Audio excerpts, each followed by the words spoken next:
Hey, everybody. Just waiting for some people to come on in right now so we can have a talk. Sassy Granny's in the house. How are you doing, Sassy Granny? Good to have you. Good to have you, Sassy Granny. Once again, we're going back to the beginning with literally with Nancy Guthrie because of the fact that I think there was a lot of things that were missed. And my stuff right now, my information, is all based on my law enforcement experience, trying to go ahead and give everybody a little bit of insight on what's going on. Oh, let's see what Sassy Granny says.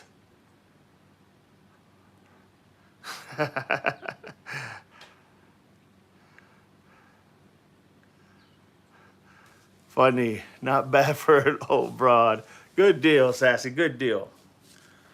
Just don't make fun of my glasses because, hey, they work, and that's all that matters. As you get older, that's what happens. But anyways, we're going to cover some things dealing with what happened. We've been covering the first two parts, the beginning, when it all took place. And if you missed that, you can go to my YouTube channel and watch the live. And if you went ahead and missed the second part, is when we started getting into the potential suspects, the Derek Kalelo, the Luke Daly. Once again, these are all just opinions, but I'm using my police knowledge to try to make sense of why and how come. You know what I mean? So that's all I'm saying. This is not saying that anybody did anything. This is not saying that anybody went ahead and is guilty, obviously. It's just saying you have to look at the big picture and try to connect the dots, because right now we don't have a body, right? We don't have a body. And to get a conviction without a body, it's really difficult. Doesn't mean it can't be done. It can be done. But my God, you got to have witness testimonies. You got to have literally eyewitness. You got to have so much information that it's overwhelming. Literally, it's overwhelming that it's without a shadow of a doubt. So there's so much stuff we're going to cover on this part 3. But if you haven't seen part 1 or 2, watch it. It's on there. Watch the lives. Make your assessments. Tell me what you think. And if I miss anything, tell me. I'm all good with that. I don't know everything. I just know what I see and know as an officer. If you like the live and you continue to follow, I just want you guys just to watch. Support by watching and go ahead and subscribing. It doesn't cost you anything. With that, let's get it.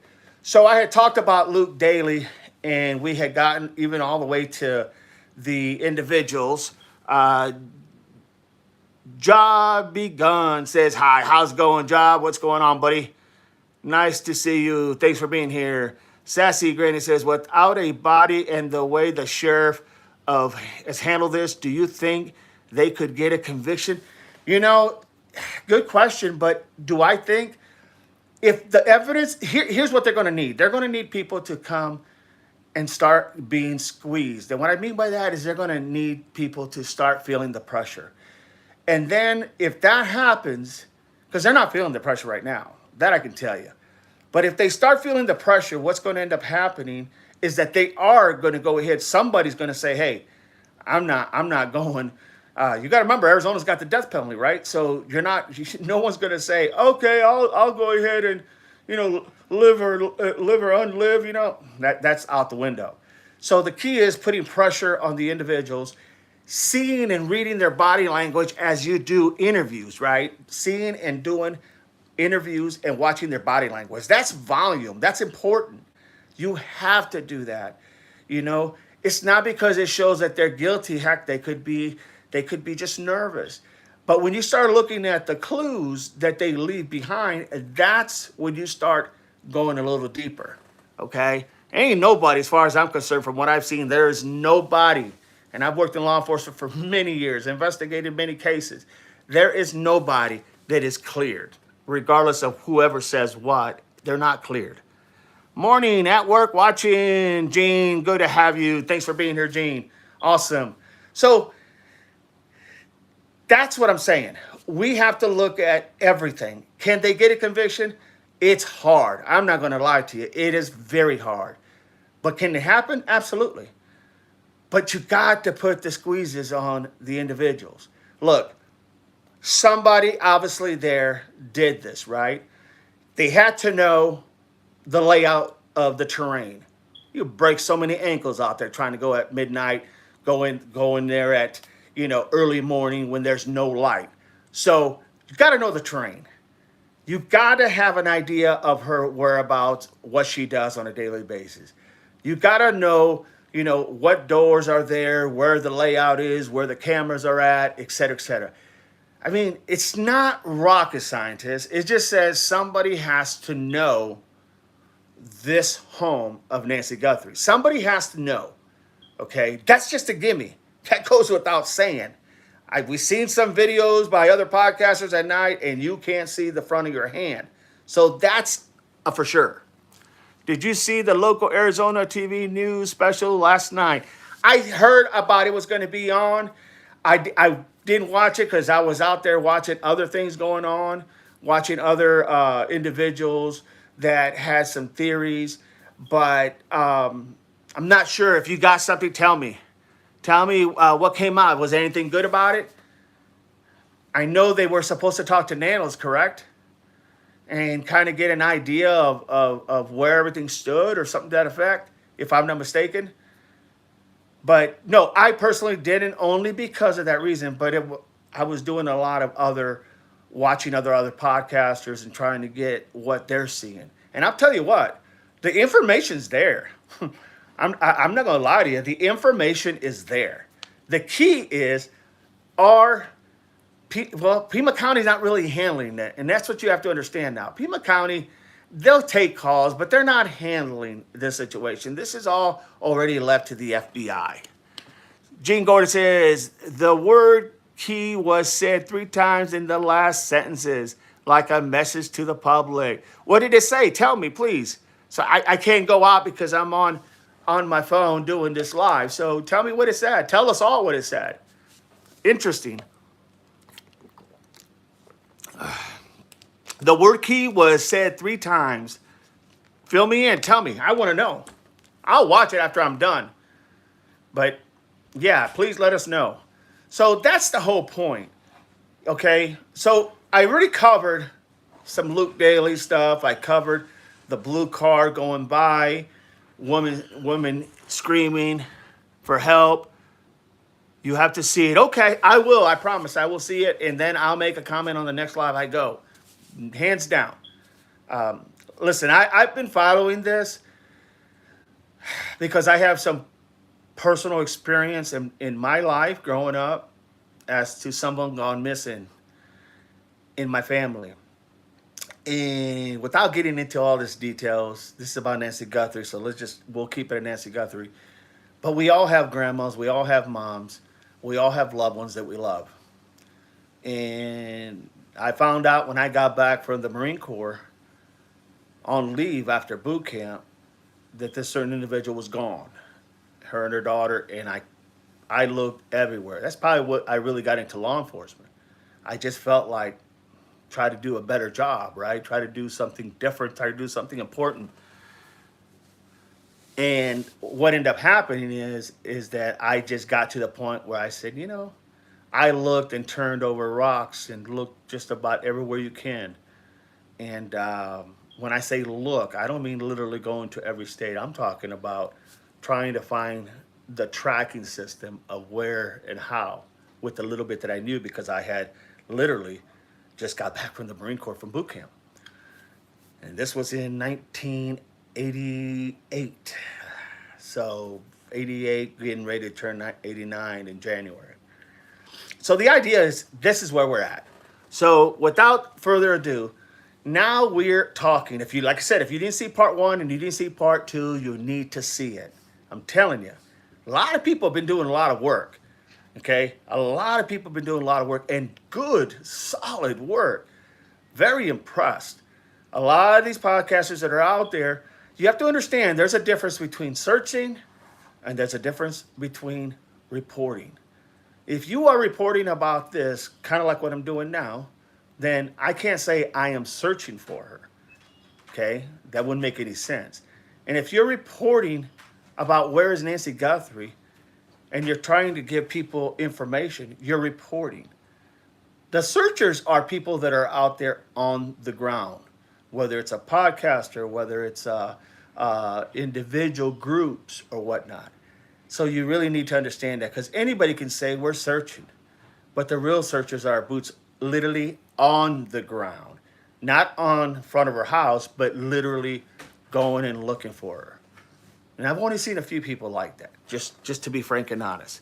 What I'm using is my police knowledge, my police psyche. I'm not a psychic, but I'm saying psyche as the things you learn in law enforcement, the investigations, the things. I've done many.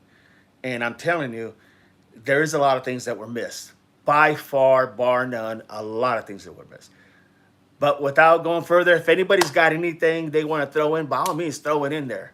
Throw it in there. And don't forget to look at that video. If you didn't watch it already, make sure watch it when we're done. Watch it when we're done. Click like and subscribe for free. Doesn't cost you anything. Not asking for anything. Just want your attention and want you to go ahead and show some support by liking and following. Okay, so now I covered the car that Luke Daly literally, I covered him in his white Range Rover. Okay, that's been covered. I covered the issues about him literally having a warrant to search his premise and his vehicle. I cover the fact that he is to own a vehicle that literally was a dark colored vehicle that was totaled. What I couldn't find is when did it happen? When did he get in an accident?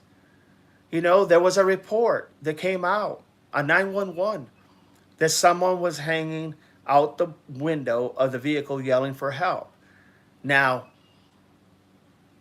it all happens in the almost that same time frame as when Nancy Guthrie was abducted. So I needed to know when did this happen? When did he crash his car? Was it within a few days after she was abducted? Was it before she was abducted? Was it the day of the abduction? Who was the record of the insurance company that picked her up? Think about these things. They're important. Who picked her up? Who literally picked the car up? Well, according to a neighbor, it was the insurance company, right? But no one's followed up on that. It's important because with the law enforcement, Pima County or whoever who's doing the investigation, FBI, whatever, all they need to do is get a hold, and it's very simple to do, to get their insurance. Who was the insurance company at the time, the carrier, and who went ahead and picked up the car? What record company came in and got it? You know, because they had to see if it was a total loss, and then with that, find out the make, model. Now you start putting little pieces together. Because I find it hard to believe that it's too much of a coincidence that all this is happening during the time of Nancy Guthrie being abducted or in that time frame. You know what I mean? That's just to me, that's ridiculous. You could probably see an alien ship in space before all the stars would align. I mean, in all honesty, let's be realistic, everybody. So that's where we're at. Talked about that. Talked about there's none information that I can find on that. There's really none. Some people have spotted certain things, but why isn't Pima County Sheriff's Office and or the FBI? Why didn't they look into this? You know? I cover the fact, and I'm just giving you a kind of a little recap so you understand what we've covered. Why didn't, Tomasco Siccione, why did he not, the husband, of Annie, why did he not get seen on the video cam when he pulled in to Nancy Guthrie's home at 9:30ish to drop her off after she had spent some time with Annie and Tomasco and whatnot, playing games and having dinner and whatnot. Saturday night, she took an Uber. Okay, she took an Uber at approximately 6:30 p.m. and it was reported that Tomasco Scione brought her back. But my point is, don't look into the weeds. Don't look into the little stuff that is meaningless. Like, well, you know, Nano said this, and Nano said the time frame in this, and that you have to understand that in lingo and law enforcement, people will say things, and a lot of times they know what they're meaning, but what they're conveying is not necessarily what they're saying. Now, I'm not giving him coverage. I think there was many mistakes made. To make no mistake, I'm just saying sometimes law enforcement, you got so much processing that when you're saying something, you're not really like, you know what you want to say, but what's coming out is a little bit different. And then so people start to run with it and, well, look, the time was different. The time was wrong. You got to look at that. It's irrelevant. You have to understand all this stuff is happening almost simultaneously. Almost simultaneously, it's happening in that whole premise of when this happened. That's all you really need to know. Now you start dissecting and you can pick up the pieces and try to make that puzzle fit, because you're going to have to. But it's going to be hard to go ahead and build a case. You can build it. You just need the proper things to happen. And you need a little bit of break too. You need a couple of things to happen to go your way. But sometimes you got to create that, and you got to do the footwork. So with that, so I talked about Tomasco. Why wasn't the camera being able to get him pulling in and leaving? You know, you would have seen the taillights. You would have seen the headlights coming in and taillights leaving. I mean, those cameras were getting all these other cars passing by, if you remember. How is it that they just didn't get this vehicle? So then I asked the question, you know, hey, did she ever make it home? Right? Like a lot of people have asked. But here's the kicker. I'm not saying Tomasco's involved. I'm not saying he did anything wrong. I'm not saying he is the perp. I'm saying, why didn't the cameras pick that up? See what I mean? It's those little things. If it picked up other vehicles and other people's cameras picked up other people, why didn't that one pick him up? It's just a fair question. So then I get back to, well, everybody in the family is literally cleared, according to Sheriff Nanos. No, you can't clear anybody. First of all, you don't clear anybody until Nancy is found, or you come to a point where you say, don't have any information, just don't know. You don't clear anybody. And if you do make some type of mistake, bonehead mistake, and say that, you know what you do? You always remember this. You're only cleared until you're not cleared. You're only cleared until you're not cleared. And sometimes they'll use this technique so that people will let their guard down. When they let their guard down, then they begin to like go about business as usual, right? Go about business as usual. And then things start happening. And then maybe a text here, a text there, phone call here, phone call there. And then everything starts to play out. And that happens a lot. So this could be a tactic that they're using. Can't say it's not. Makes sense to me. It really makes sense to me. Now, getting back, we covered Luke Daly. We covered Derek Kalela. Once again, these are just people that are mentioned in this whole thing. Not saying they did anything wrong, but they are mentioned. We covered the DART, you know, those two individuals that came and did the photo shoot, the Kiki and her boyfriend or photographer taking the pictures. Totally disrespectful as far as I'm concerned. We covered them and their kind of association, if you will. And so here's the thing. There is a lot there.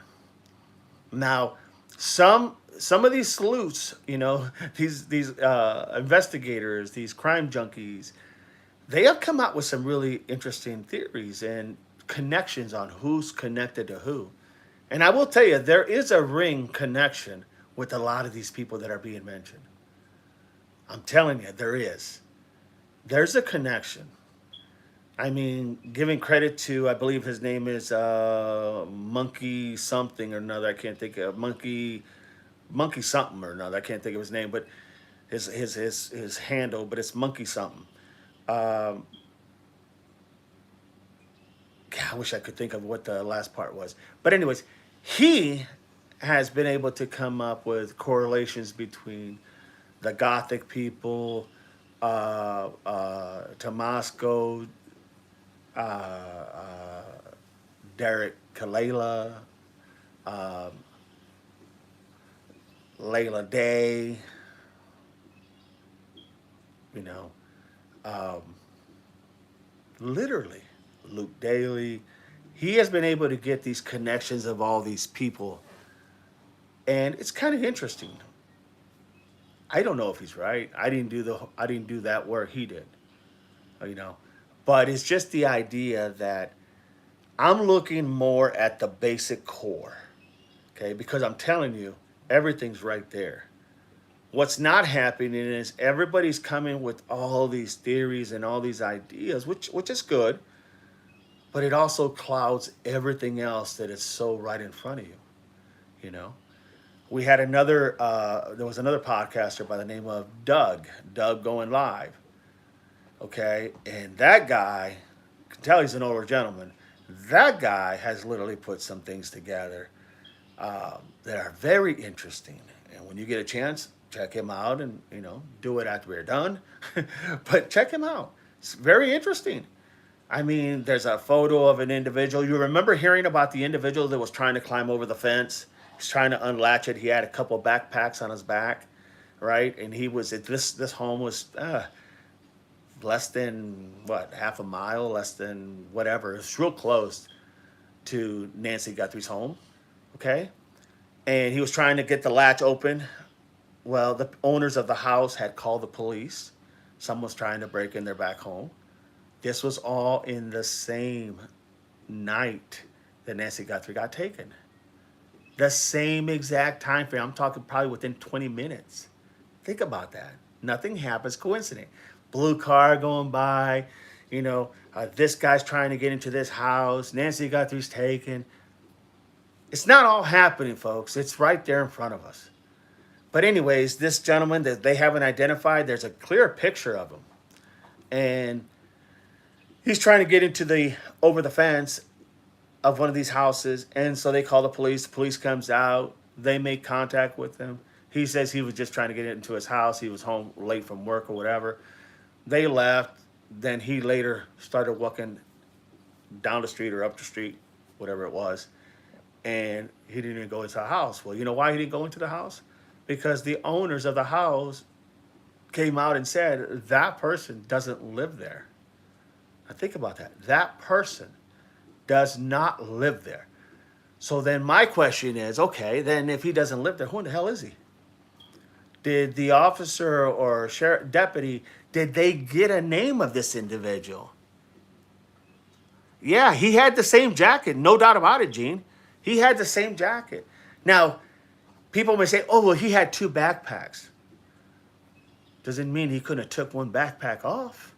Doesn't mean he couldn't have took one of the backpacks, set it down, right? I mean, let's be realistic. You got to think like how they would think. I carry two, but I set one down when we get to the scene of the of what we're going to do. When we get to the scene, I'll set it down, and then we'll use what we got to use. I'll get to that later. You know what I'm saying? So you got to look and think like these people. That's the only way to really understand it. Then on top of that, get this, on top of that, okay, he leaves.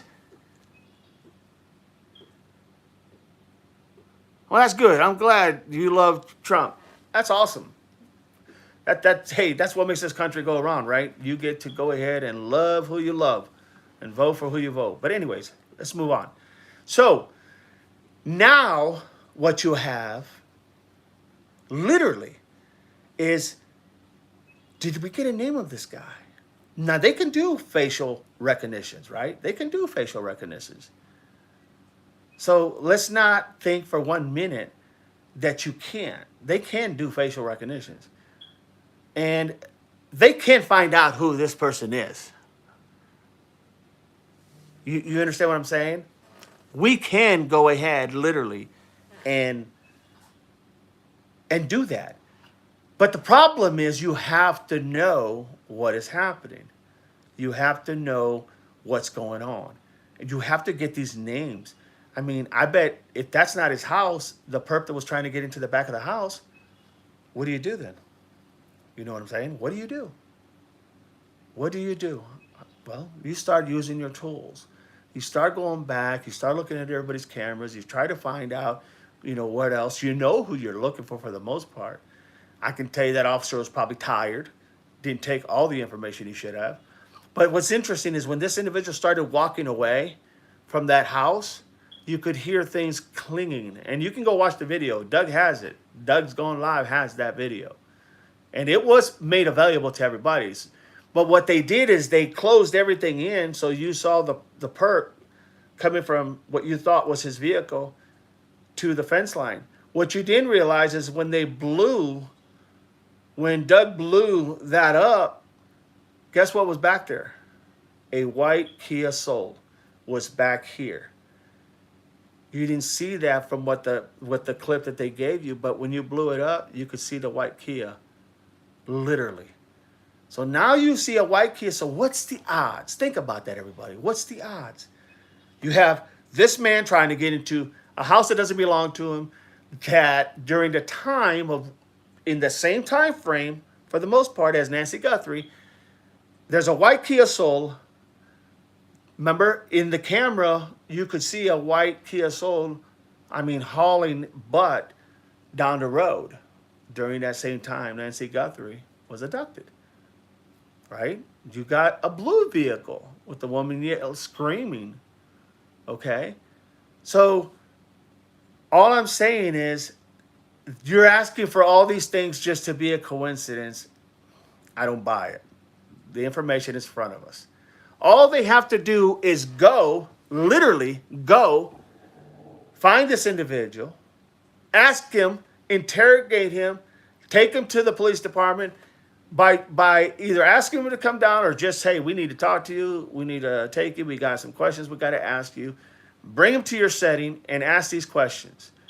And see if you can see any cues, any clues of his body language.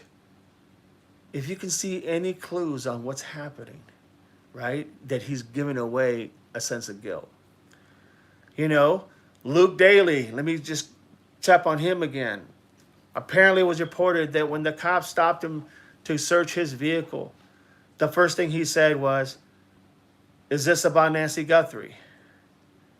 I don't know who does that. If you get stopped, I know if I get stopped, I'm going to say, hey, was I speeding? Did I not use my signal lights? Did I not? What did I do? Roll stop? He says, the first thing he says that's been reported, is this about Nancy Guthrie? This must be about Nancy Guthrie. And then when the officer's he's telling him he's going to, he has a warrant to literally check out his vehicle, look at his vehicle, right? Investigate his vehicle, check for prints or whatever. And they end up taking the vehicle for about 4 or 5 hours or so, maybe even a little longer than that. Okay, because I know they took him to the station and interviewed him and his mom for about 4 to 5 hours. But here's the thing. The next thing he says to the officer is, hey, if you want to go ahead and look at my phone, you're more than welcome to. He goes, I didn't have my phone on Saturday night. It was at my house. The cops are looking like, what? Where did this come from?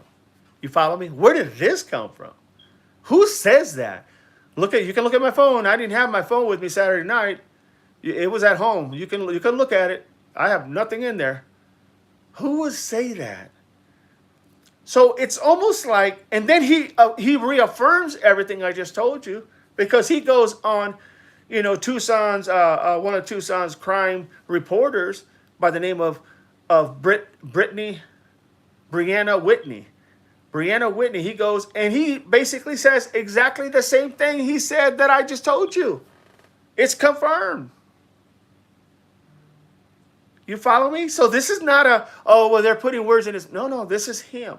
He was fidgety. Before he came to the interview, he shaved his goatee. He shaved his mustache. He cut his hair. He basically made himself look a little different. Why? Why? You got to ask that question, why? It's all in front of us. But sometimes we get so focused on everything else that we forget. Just connect the dots. Connect the dots. You know, some people had talked and reported that Tomasco and Annie were financially strapped. You know, they had just bought their house, they're financially strapped, their mother was going to put up her house for sale and was going to move in with Annie and Tomasco, being her daughter and son-in-law. Then pulled the sign off, said no, not doing it, for whatever reasons. I don't know. I have no clue why she pulled it or if she was. This was what was reported. But does it really matter at the end of the day? No. You got to stick to the facts that you know.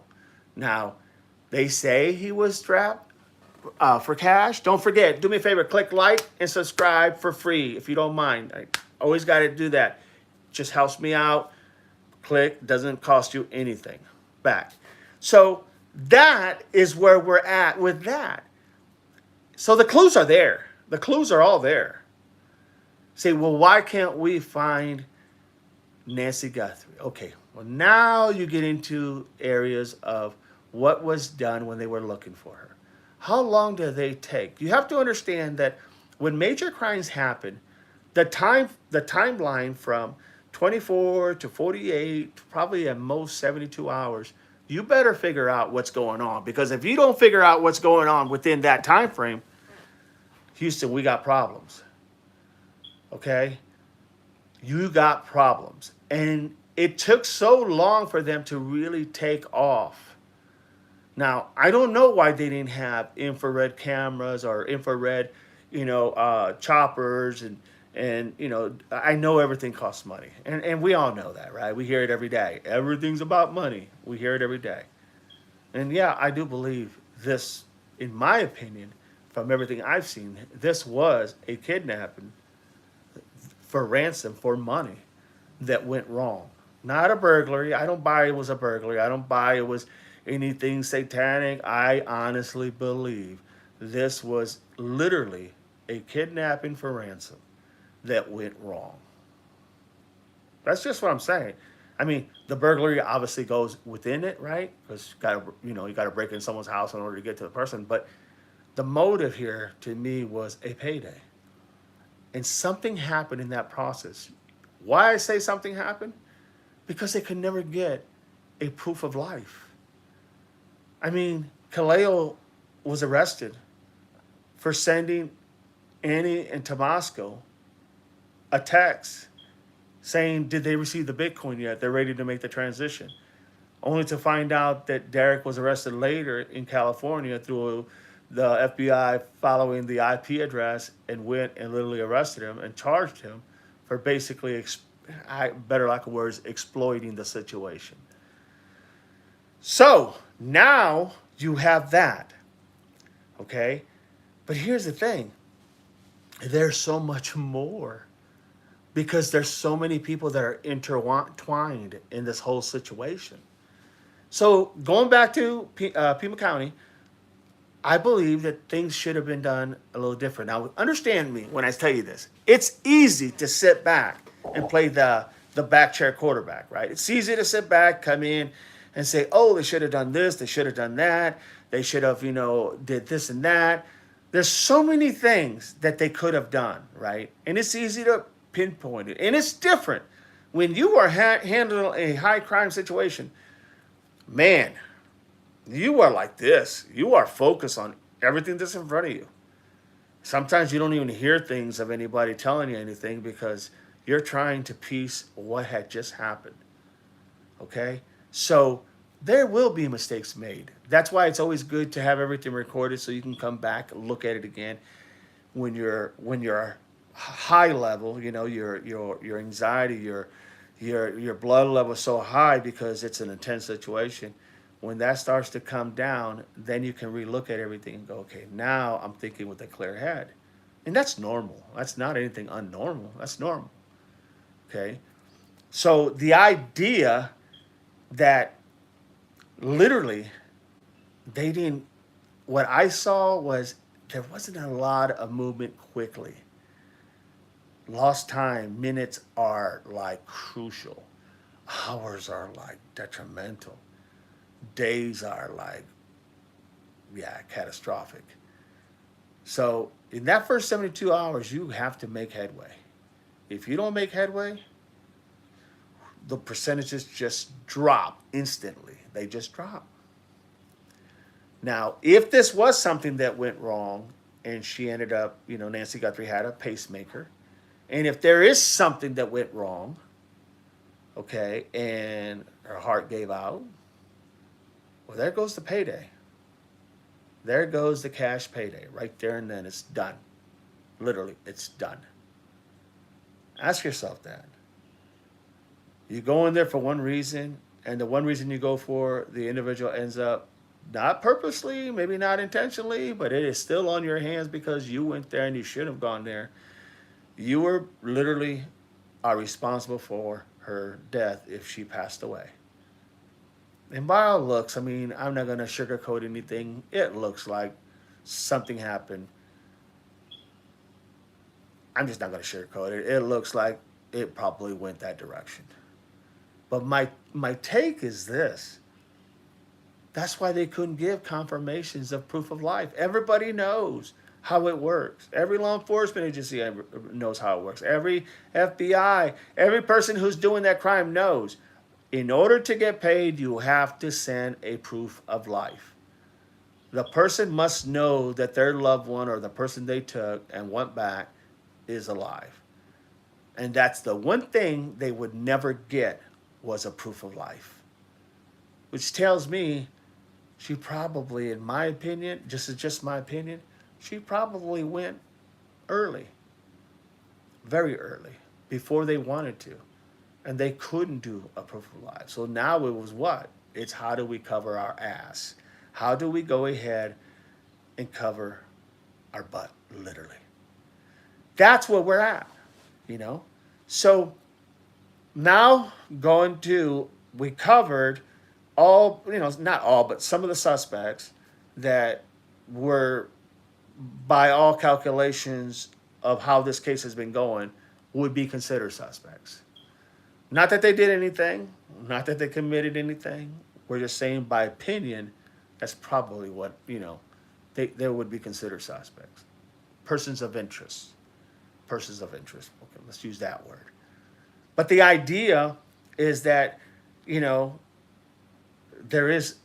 in front of us, folks. It's in front of us. It's always been in front of us.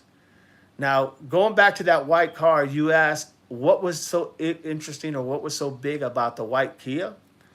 Well, they saw a white Kia hauling butt at the time, or right almost at the time that Nancy Guthrie was abducted. Coincidence? You have a other vehicle of a woman yelling in a dark vehicle for help. Coincidence? You have a man trying to get into someone's back door fence with two backpacks, same jacket, trying to get into the back, only to have the owners call the police. The police come down. He says he just got home late from work and he's going in late from work, 1:52 a.m. Yeah, I would say that's early. I mean, early morning, very late. Who in the heck is out working? What are you doing work? Did they ascertain what he was doing as far as work? And so now you have this man at the same time, like probably, I think it was like at 150 some. So you're talking about maybe 20 minutes later, she's abducted. How does all these people fit the narrative? And did they all have a role to play? I don't know. None of us know that. But would it be fair that maybe a lot of people were involved because they all had a role to play? If a lot of things are happening, how do you pick the one that you think relates to what and what, right? It just causes a mass confusion. Now, in the same token, I'm not saying any one of them did anything. What I'm saying is literally, I'm not saying anyone did anything. I'm saying literally, you have to look at all that information and ask yourself, is this just a coincidence? No way. No way. No freaking way this is a coincidence. Okay? No freaking way. Now, if you ask me, Simplify, what do you think? What do you think about this situation? I would say, or how many people were involved? I would say probably no more than three, probably no less than three. I'm going to stick to the three. And the reason I say that is because you got to have a person out here, even though you're not expecting cars to come by, you have to have a person out here as a lookout. One, you got to have a person as a lookout. You have a person on the back side, and you have to have a person on the front side. Those two people, those two in the front and the back, they're going to basically pretty much help each other to extract someone, in my opinion. Or maybe it's a diversion. Okay. But nevertheless, they're going to be there for that reason. Now you go back to the other person, that other person is just watching traffic. If there's anybody coming by, maybe they give a little sign, maybe they give a little quick little light. You know, we kept seeing little forms of little lights in the back, right? When you look at the video cam and you see these little lights. Maybe they were given, maybe they had walkie-talkies and they were saying, hey, we got somebody coming this way, you know, hang on, you know, that type of thing. And then, okay, go ahead, this person left, you know. Apparently they said they probably had walkie-talkies, right? Because if they had cell phones, they would ping where they were at, and it's just another way of being identified. Walkie-talkies, I mean, come on, they're universal. Yeah, slow down. Oh, hang on, we got a car. Yep, he's gone. Okay, the car's gone. This is just all hypothetical, but it makes sense. Okay? And so I believe there was three people involved in this. No doubt about it. Had to be. I mean, if there wasn't, hey, I'll be the first one to say, man, I was wrong. But I don't think so. I think there was at least three people there. Confusion always distorts the mind. Confusion always distorts the mind. So when you got one thing happening here, and you got one thing happening here, and you got one thing happening over here at the house, you got what? You got massive chaos. Trying to pick apart who and what and where and why becomes very difficult. Here's common sense. Once again, I'm not saying anybody is guilty. I'm not saying anybody is a bad person.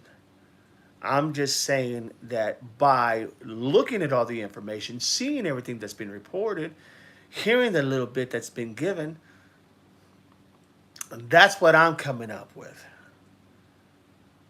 You cannot clear anybody until Nancy is either found or literally declared deceased. It's just that simple. It's that simple.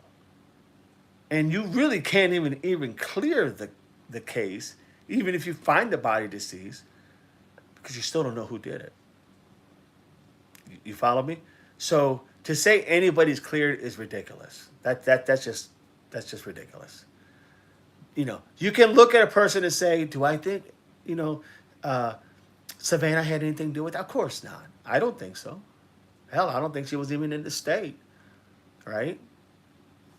So, I mean, you can make references like, oh, well, she had nothing to do with this.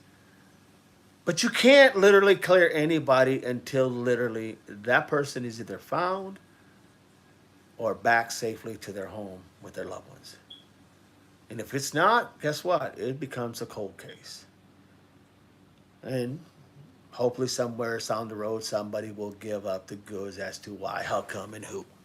So, once again, click like, subscribe if you like this stream. Do me that favor, please. Just trying to build our base, man. Trying to build our base. If you got any questions, ask. If you think anything is crazy of what I'm saying, tell me. If you think I'm totally off base, let me know. You know, if you think that that this doesn't make sense to you, tell me. Hey, I'm open to constructive criticism. I have no problem with that. I am just saying this stuff to you all from a perspective of law enforcement, from what I've learned in law enforcement, from cases I have worked, things I have done. Okay, you know, and as a Marine Corps veteran, why? What else? I mean, why would I even try to paint a picture that's not there? I am painting a picture of what I'm seeing. Okay, that's what I'm painting. You all are the ones that at the end of the day have to make that information. Sassy Granny says Luke's car that was in the yard that was smashed up, was there the same color and type of car that they said the woman was hanging out a door screaming? And was that so Granny, you're saying Luke's car that was in the yard that was smashed up, was there the same color and type of, so, and that's what I'm asking. When did he get into that accident? How long had that car been there? Was it something recently? Because the neighbor just said, yeah, that he had a car here that the insurance company came and picked up. You know, that didn't come from Luke. That came from a neighbor. And you know how things gets distorted, right? So when did it happen? You know, if it was there at the same moment, that car was there in the yard the same moment, literally, that Nancy was abducted, and that car was a car was reported. That's fine. That's all I'm asking. That's all I'm asking. But I haven't heard that was that car in that accident. Because if I'm not mistaken, Luke got his Range Rover like few days after. When I say a few days, it could have been anywhere from 3 to 4 days, maybe even 6 days after Nancy was taken. So would it be crazy to think, now think about this, would it be crazy to think, because we also know that there was, well, it was reported that there was blood at Nancy's house, right? So if that was the case, it would not be crazy to think, well, maybe blood got into the vehicle. So maybe they had to crash it, you know, and get rid of it because, you know, it was evidence, right? Because no one's talking about it. Now, if the car was sitting there in his yard, sitting there, when all this stuff happened to Nancy, then yeah, of course, you can eliminate him from the car incident. Still can't eliminate him for everything else that has been said. Okay, still can't eliminate how he handled himself saying these things to the police. But you can say, in reference to his vehicle, whatever color it was, you can say, well, that couldn't have been him because his car was already broke down in the yard. Fair enough? But I haven't heard, could not even find a report of his car being in an accident. Don't even have a report of when it was taken. So you're right. You're definitely right. You're definitely right. So I look at that as until I get a factual when that car was in an accident and totaled. If they say, you know, that happened on the 29th of January, on the 28th of January, I'll say, hey, cool. You know, no way it could have been the same car.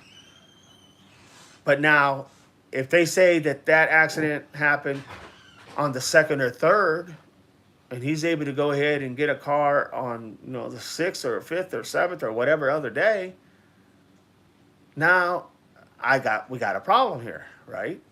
So I haven't found that information yet, and that's what I really want. But you're right. It did describe that car. That's why to me, it just can't all be coincidence. It cannot be coincidence. Do I think it's hard to say who was involved because we don't have a lot of information. It's hard to say who done this because we don't know.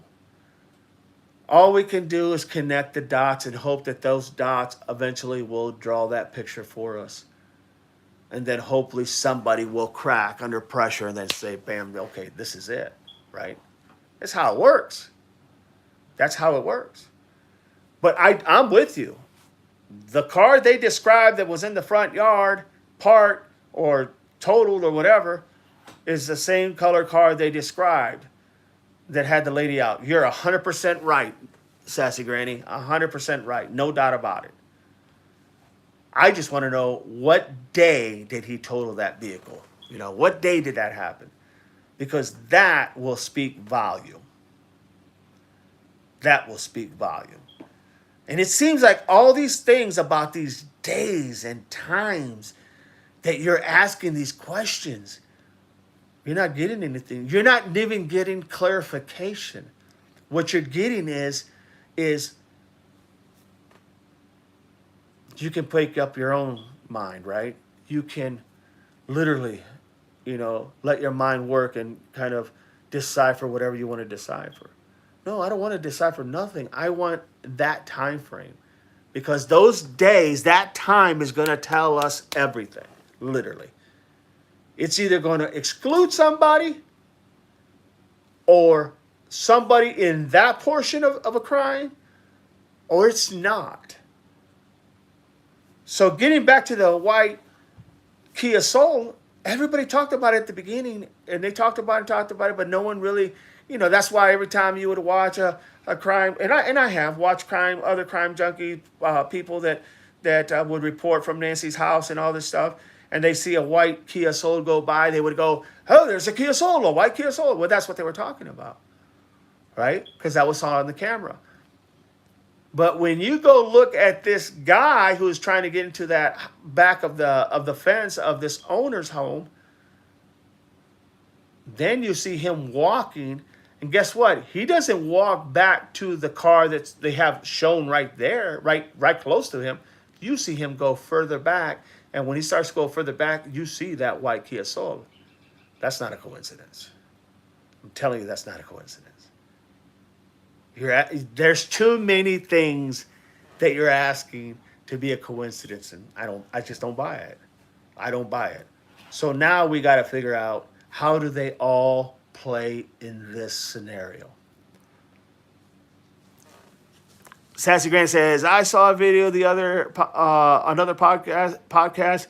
He was in the office. He may have been talking to his attorney, and if he and his mother was there, he had a long sleeve shirt on, but tied his wrist. Its right hand looks swollen. He had a ring on his left hand, his finger ring. His collar was all buttoned up. Oh, see, and that's the thing. And you're so right, Sassy Granny. That's the other thing. When he did this interview, so glad you pointed that out. When he did this interview with Brianna Whitney, okay, the crime reporter in Tucson, when he did this interview, not only was it clean shaven and everything, but he had his top buttons were buttoned. He had a long sleeve shirt. He didn't want to show anything. No, his literally up to past his wrist was covered. He didn't want to show any tattoos, nothing.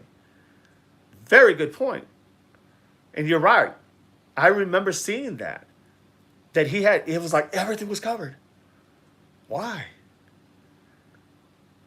Why did you shave the beard, your goatee, mustache? Why'd you cut your hair?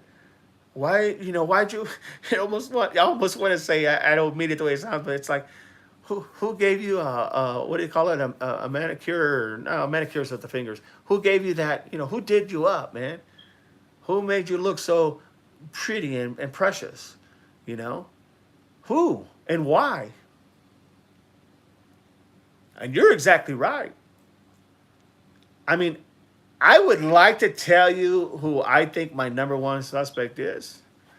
And I think Granny may have already answered that question for you all, because I'm not going to say it, but I'm telling you, to me, that would be my first person I'd be looking at hard. The only reason I would be looking at Tomasco, it's so hard for me to look at Tomasco because I mean I'm a family guy and I think family's important, and it would sicken me to death. But I tell you what, he's the last person to see her, and I never seen any vehicles on the cameras of him showing up or leaving. And for that reason, how do I say he's clear? No way, no way. You know. Then you go look at the guy in the back. He fits the bill. The guy that was trying to get back in the house. He's got that look. He's got the body shape. Looks like he was nice. Little beard, goatee, bald head, uh, little fluffy eyebrows. Had everything kind of similar. Two backpacks, two sweatshirts, with the jacket, kind of the same jacket that was worn at the house, because we all seen that jacket, right? So you're looking at the jacket. I mean, that guy is probably my number third person I'm going to hit hard. When I say hit hard, I don't mean physically. I just mean interrogate hard. I'm going to turn over every rock that there is in their lives on these three individuals until something breaks. That's what I would do. Sassy says, with Tomato, it was interesting too, because once Savannah and Cameron got here, you never saw Tommaso. Yeah, I mean, look, it's probably no secret that there had to be tension within the family, right? And this is why I say there had to be tension. Because the idea that, look, they're probably all going to blame themselves. I don't mean like they did anything, but that they didn't do enough to make sure mom was protected. They're probably all going to look at each other and say, God, we should have done more. We should have made sure. We should have had a living a nanny. We should have had I don't care if mom said, no, I'm not going to do that. We should have still had this and had that. And we should have put more, she should have been staying with us instead of by herself. There's always going to be that sense of guilt, right? It's kind of like when someone passes, you always look back and say, man, I wish I would have done this. Wish I would have told them this. Wish I would have told them how much I cared about them, loved them, whatever. Anything like that. So that's common. So I do think there was some inside hard feelings with each other, because almost like you look at someone like your sibling and you want to blame them, but then you look like it's not, you say, well, it's not your fault, but inside you're like, ugh, we could have done better. And yeah, I honestly think they could have done better, in my opinion. Because their mother needed a lot more at 84 than just letting her basically do whatever. Not that they let her do. You have to understand, her husband died when, had been dead for a long time, like 20, 40 years, somewhere in there. I mean, he died pretty young. And so she had to become very independent and raise her kids. And so it's kind of hard to tell somebody like that who has played both roles that yes, she literally should have done X, Y, and Z. It's hard to tell somebody hey, you need someone to take care of you because you can't take care of yourself. It's hard to say that to someone who has been independent all their life. So I get it. But that sense of guilt, absolutely. And so there had to be some type of resentment with each other about what they could have done better. Okay? But you're right. Tommaso hasn't been around the scene at all. And maybe it's because there has been, even like now when people are doing their podcast, or they're out there in front of their house and they're mentioning names like, anybody in the family's name gets mentioned, and they're probably going wondering, my God, why do I keep hearing this name? Did that person have something to do with it? Did this person do this? Or does it, that has to be playing on all their minds. Okay. So what do these people do? They stay out of sight. What does Tommaso do? Stay out of sight. Out of sight, out of mind. That's the whole theory. It's out of sight, out of mind. If they don't see you, they can't say nothing about you. But people who are following can go ahead and point that out. It is that simple. It is truly that simple. So that's another thing. And you're right, Sassy Granny. That's the problem. That's the problem, is that he has made, and it's not just him. You haven't seen anybody really talk lately about what's going on. I haven't heard anything. In all honesty, I'm not saying any one of the family members had anything to do with it, but I didn't hear anything about Cameron. I know he was an Air Force pilot, know he retired, National Guard, flew the F-16. I get all that, but I haven't heard anything from him. And I haven't heard anything from Savannah. I haven't heard anything from Tomasco. I haven't heard anything from Annie. So then you ask the question, why? Why haven't we heard anything from the family? I don't know. And I'm not going to speculate, that, oh, well, they're being quiet, so something must. No. If anything, I would say they're probably being quiet because they do have people of interest in mind, and they are working a case, but they know because they don't have the body and may never get that body unless somebody cracks. They know that they have to build a solid case, literally, because it's not normal to have that type of case solved without a body. So they know they're probably putting every ducks in a row, everything inside, everything in line, because they want to make sure that they have everything covered. That's a fact. So I could see that. That's why they're keeping low. I don't know if I could. I don't think I would, honestly. But a lot of these people also talk about these things about, lack of information, only brings speculation. No, lack of information just means you're not privileged to know what's going on, period. Doesn't mean that you need to speculate. Just means you don't have any information because you're not one that's investigating this case. And as shitty as that is, that's the truth. Okay? We can't sit here and we can make our opinions and guesses of what we think. And we can speculate. There's nothing wrong with speculating. But when you want to equate lack of information to speculation, those don't go together. They may sound cute and rhymey, but they don't go together. Okay? Lack of information and speculation don't go together. Lack of information is because they're trying to resolve a case. And that's why you may not have any information. That's just how it works. Said he had a ring on his left hand. His collar was all buttoned up. Equal search. Yes. Look, in something like this, from the very beginning, you should have had the Arizona Highway Patrol. You should have had the FBI. You should have had Pima County. You should have had Tucson PD. You should have had a network of law enforcement entities out there. Hell, I wouldn't even have been opposed of literally even the governor of Arizona saying, hey, let's see if we can get some people out here and kind of track this area, send some choppers out there and see, from the National Guard or something, see if they see any heat signals, because infrared will pick up on heat signals, right? But all that needed to be done at the very beginning.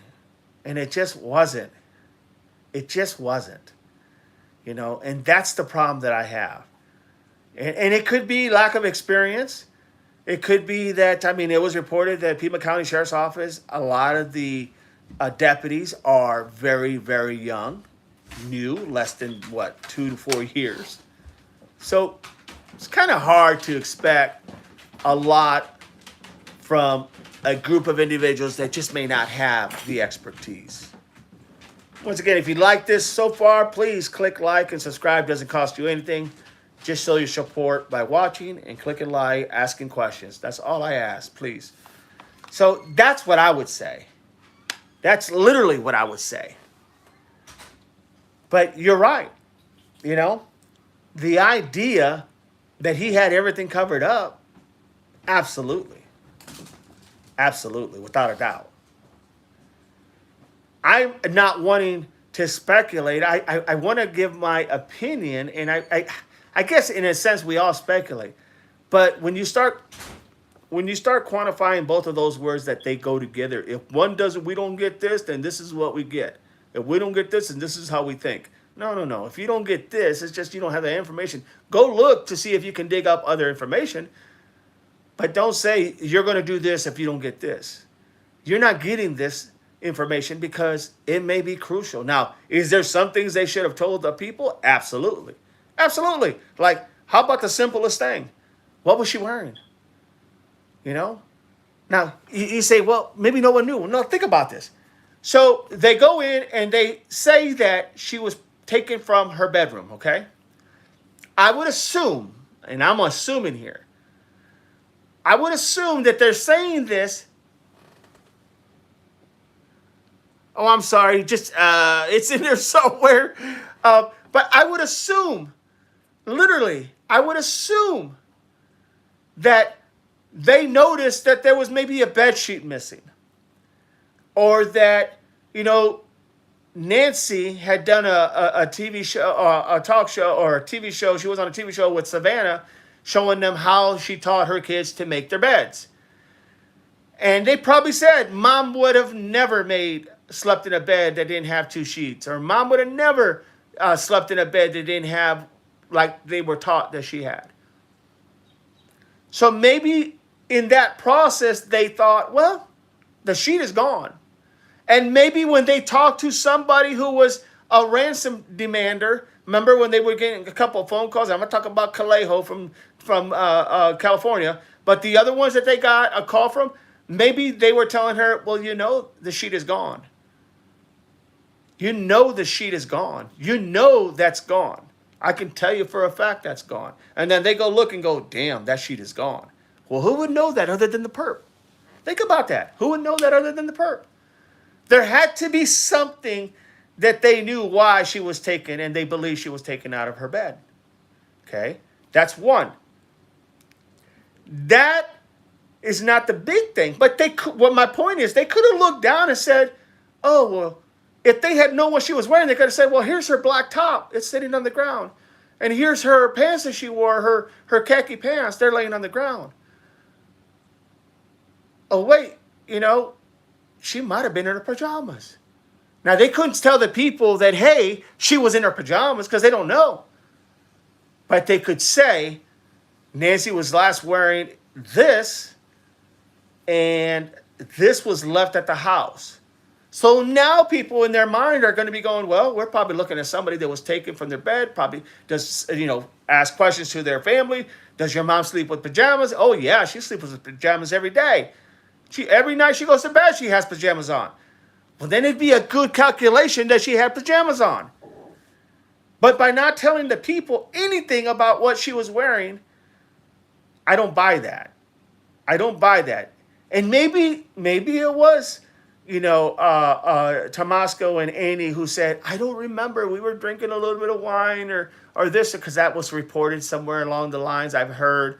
You know, maybe they said, oh, we just can't remember what she was wearing.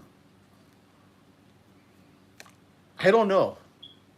I don't know how anybody can just sit with that fact of, I don't know what she was wearing, and then pretend like that's okay. Not in a case like this. I mean, look, they have taken people in the past and put them through hypnosis in the past to try to get them to recall things that they have seen that they just that they don't remember, but then they go back into in their hypnosis, and then they start saying, oh, she had this, she had that. I'm just saying, there's many things that could have been done and should have been done. But the idea that all they had to do was look on the ground and say, well, there's her black top. Okay, so the last time Nancy was seen, she had this on.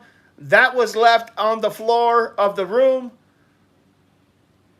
Family says she always wears a nightgown or pajamas.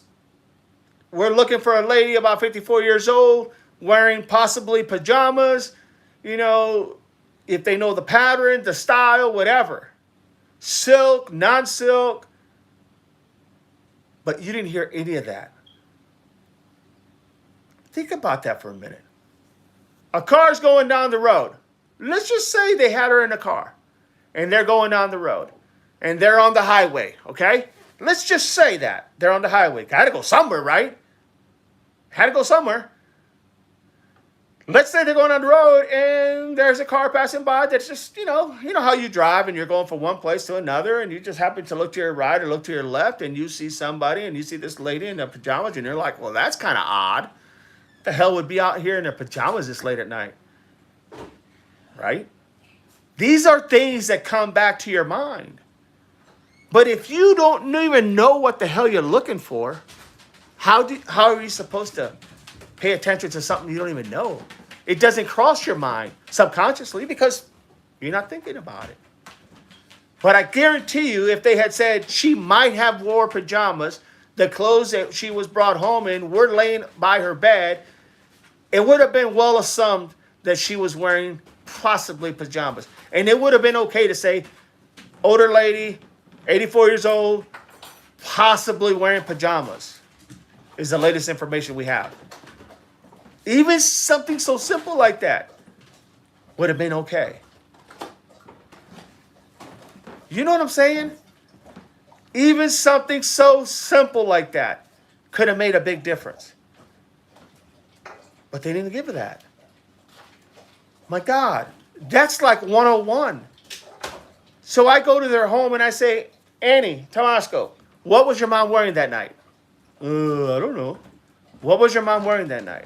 I really don't know. Listen, I need you to sit down and think. Because this is not something we're just going to let just go. I need to understand, and for your mother-in-law and for your mom, I need to understand what she was wearing. Think. And try to break that down. Even to the point where you finally get, maybe get their son comes in and goes, Grandma had her favorite khakis on. And she had that one shirt, Mom, that you got her for Christmas or that she bought for herself last week. It was that top. Anything. But when you give nothing, what are you looking for? I'm driving down the road. I happen to look to my left or to my right. And I see a older lady in a pajamas at 2:20, 3 o'clock in the morning. I'm going, what the hell? Wow, that's odd. What the hell they going so fast for, so quick? Well, out of here. Common sense, right? That should have been said. And it should have been done. They should have said that. Possibly wearing pajamas. Possibly wearing silk pajamas. Possibly wearing a robe. Nothing. So your mind's now programmed to look for that unexpected thing that you might see. You follow where I'm going? It's that simple, everybody. It's not crazy. It's that simple. I'm not saying that they were going to find her. I'm not saying that she would have been found because of it. But it sure helps to have something in your mind telling you this is very possible. This is very, very possible. Click that like, subscribe for free. Doesn't cost you anything. Just listen and give me your thoughts. That's all I ask. Support-wise, that's all I ask. So that's where we're at with that. But you don't even give the last clothing that she was wearing. You don't give can't say, yes, this person. If anything, with the car that her son-in-law dropped her off in, if anything, you see the car leaving, you see it leaving 2 minutes. When they say that 2 minutes later, the garage door closed when Tomasco dropped his mother-in-law off. If you say, yep, 2 minutes later, the garage door closed and you could see Tomasco's car leave through the camera. And you saw a car leave and it was his car through another camera. Did anybody ask Tomasco, what was the route you took when you went home? Did you go out left or right? Well, we can only go left because that's the only way out. Okay, then you went left. Then where did you go at the stop sign? Oh, well, I turned right. Okay, then where did you go? Well, then you understand what I'm saying? You have to have those things because you can backtrack on all the cameras to see if, in fact, that was factual. You can see if that was factual or not. It's really that simple. Now, they may have said that. I may be totally off base. They may have said that. But that's something they could have shared with the people. That wouldn't have compromised the case. That would have just gave ease to the people to say, man, this guy couldn't have done it because they did have video of the son-in-law dropping her off and leaving, and then as he went home, they were able to pick up his vehicle at wherever he went, and then it followed him to this point, and he was back at his house. It would have just took that speculation or this nonsense of people thinking maybe it was him. Sassy says, yeah, that sheriff hasn't given any clues. No doubt. See, sometimes it's not a matter of, you have to hold things back. One example of holding back. Remember one of the callers for the ransom called? They wanted a proof of life and the ransom called. What did they say? If I'm not mistaken, what did they say? They said that all of a sudden you saw these people, cops, sheriffs, deputies, whatever, go to the roof, and they said that the camera up top was what? Wasn't broken. They said what? It was destroyed. They used the word destroyed. That's what was given to us. It was destroyed. So that was how they were able to get that caller, whoever called in, some credibility that he was probably one of the perps or the perp, because he was able to give them something that only he would have known or someone in the family, right? So there's some times where you do got to keep stuff to yourself, because that's what's going to define whether this is one of 1,000, 100,000, 200,000, a million callers calling because they all want to capitalize on the reward, or because literally you're talking to somebody who really is the perp. It's that simple, everybody. I'm not talking to you as a podcaster. I'm not talking to you as someone who, has been all over the place, gone to, I'm not talking to you from somebody who doesn't have experience. I'm telling you this from my experience. It is that simple. And just because it's that simple doesn't mean you're still going to find the perps or you're going to find the body. But it makes things a lot more easier than it would be without that information. That's the kicker. That's the kicker. So now you have literally you have all this happening. Where do you go with it?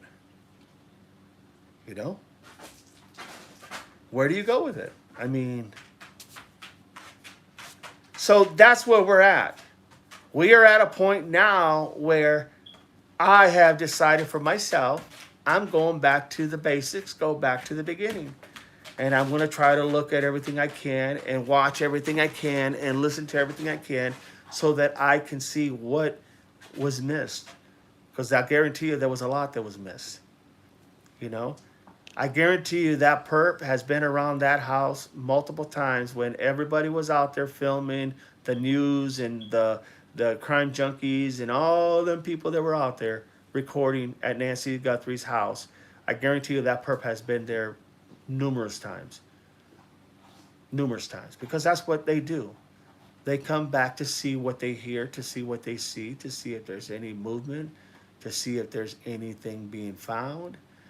That's why I would say, honestly, it's something close by. I don't think it was something 100 miles away. It's in Mexico, the cartel. I don't buy none of that. This was somebody that had to know the layout. And if they knew the layout, they knew the cameras, they knew where everything was at, then now you're talking about either a family member, you know, or, God forbid, or someone who worked as a cleaner, as a you know, landscaper, as a pool cleaner, whatever, carpenter, roofer, somebody who would have known the layout. And even then, knowing that layout, you're still going to be careful as heck. Why? Man, you'll break an ankle. I've seen those rocks over there. I can tell you right now, I got a bad ankle, and I can tell you right now, if I had gone out there and walked and had to walk in the middle of the night, definitely would have broken an ankle. You have to know, and even when you know, it's almost like you got to be that careful. So that's where we're at. So this part 3 is just basically recapping part 1 and 2. See those lives, because those lives are very important. It'll tell you some stuff. And I am not going to put anybody out there that did something when I don't know. I can just tell you from what I'm seeing in my experience what I think could have happened and who I think are the players in this whole thing going on. Kim Martin, good morning. Good morning, Kim. So now we off to Tamasco. We got done with him. We got done with the two dark people, you know, in the clothing. We're now with who? Now, you know, there was something because I was watching something on one of these podcasters. I think it was Doug.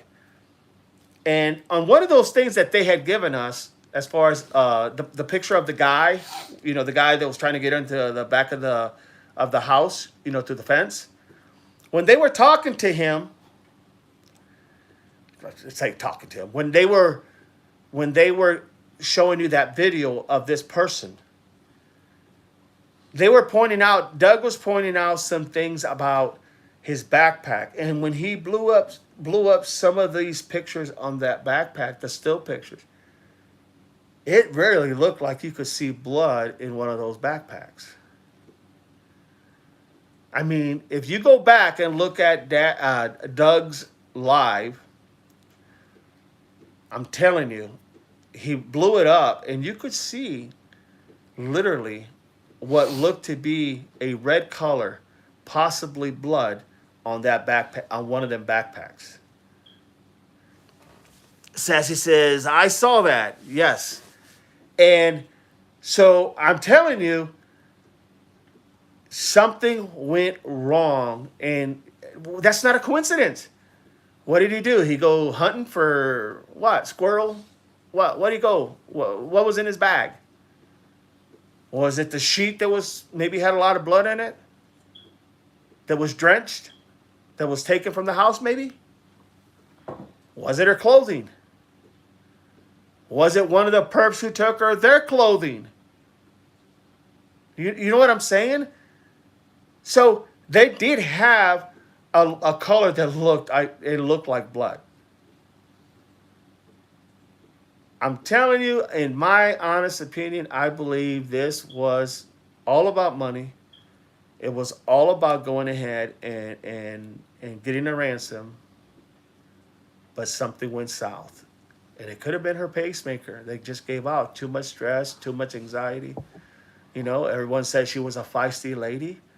You know, she was really cognitive smart. She just, you know, she could only walk maybe 50 yards before she got tired. So, yeah.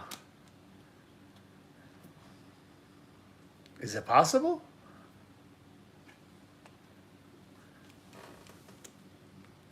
Celtic Peck said, good day, Celtic Peck. Thank you for being here. So there's a lot of things here that you can look at.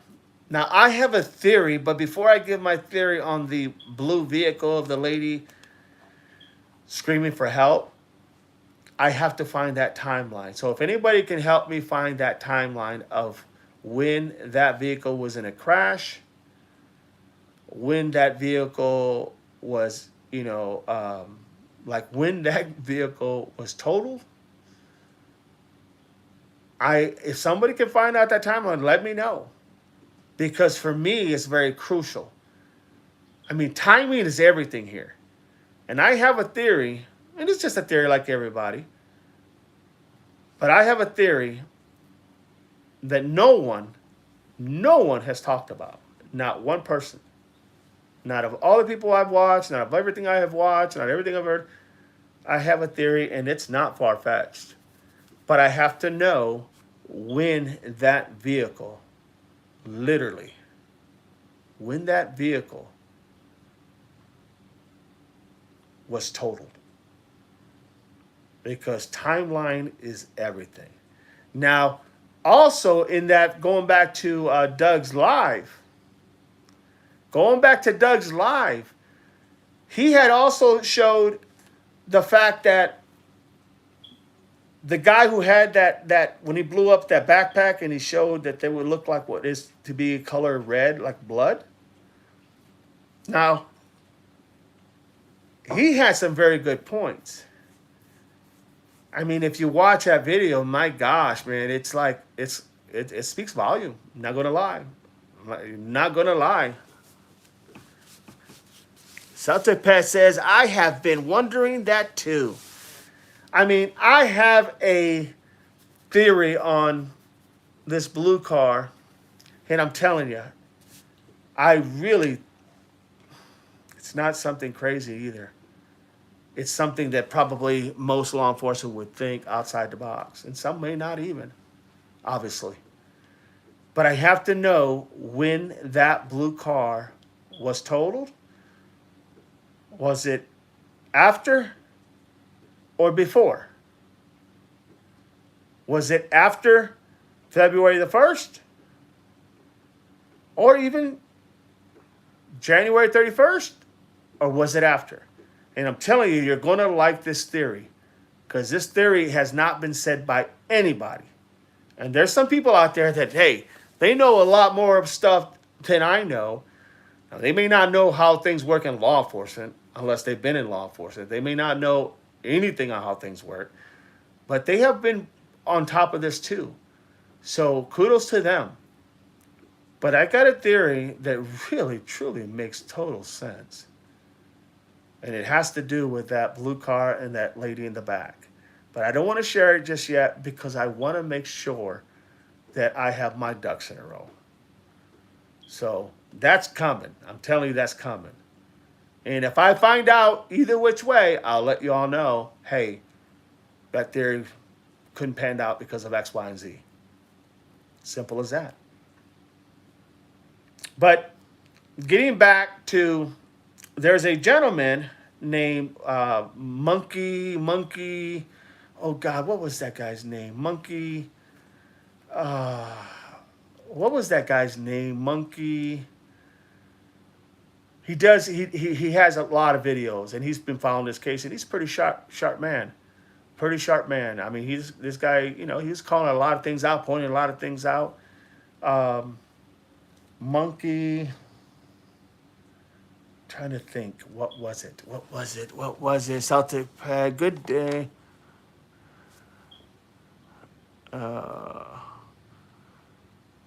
Monkey Analytics. There you go. Thank you, Celtic Pad. Monkey Analytics. So Monkey, if you go to his website and watch his video that he's talking about, I don't know if you guys know who he is or not, but if you go to him and you watch this is interesting. He shows you when, you remember when Annie, Satupé said he has been so good. Yes, he has. I mean, this guy, he impressed me, no doubt about it. As well as Doug has impressed me big time. For not being a law enforcement, very impressive. But hear me out when I tell you this. If you like this live, please subscribe. Not asking for any support, just subscribe. That's all I want is for you guys to listen, subscribe, and like. That's all. Okay, so here's the thing. Monkey Analytics says this. He shows you a video of when Annie and Tomasco and Savannah came back to pay their respects at the shrine in front of Nancy's home. Remember that? So he shows you the way the perp. Go back to Nancy when they showed you the individual who went and got that flowers or that foliage to put on the camera. Okay? I know I'm jumped here, but just bear with me. When he went and got that foliage, that perp that they showed you on that cam, okay, from Nancy Guthrie's house, and he put that foliage over there to cover the camera, right? And he showed you how he walked. He showed you how he had a distinctive, almost like a very slight bow-legged, if you will. Not bow-legged, but very slight bent in his walk. And then he showed you that it looked, when he was walking, like he had what he called a duck walk, right? So like when you're walking, your feet are pointing outward, okay? And they're pointing outward like a duck walk, okay? And how they're crossing and how one is picking up the heel and how it's coming up, okay? Follow me? When he showed you the side-by-side of that perp in front of the camera, when he walked back down to get that foliage, that flowers to cover that camera, and he showed you the walk, literally, that, I hate to say this, but the walk that Tomasco Ciccione had when he was walking, and he had Savannah Guthrie on one side and his wife Annie on the other. My God, that walk was identical. That walk was identical. Listen to what I'm telling you, everybody. Kudos to Monkey Analytics to be able to put that together. I didn't see that. I wasn't even looking for that, to be honest. He put the side-by-side.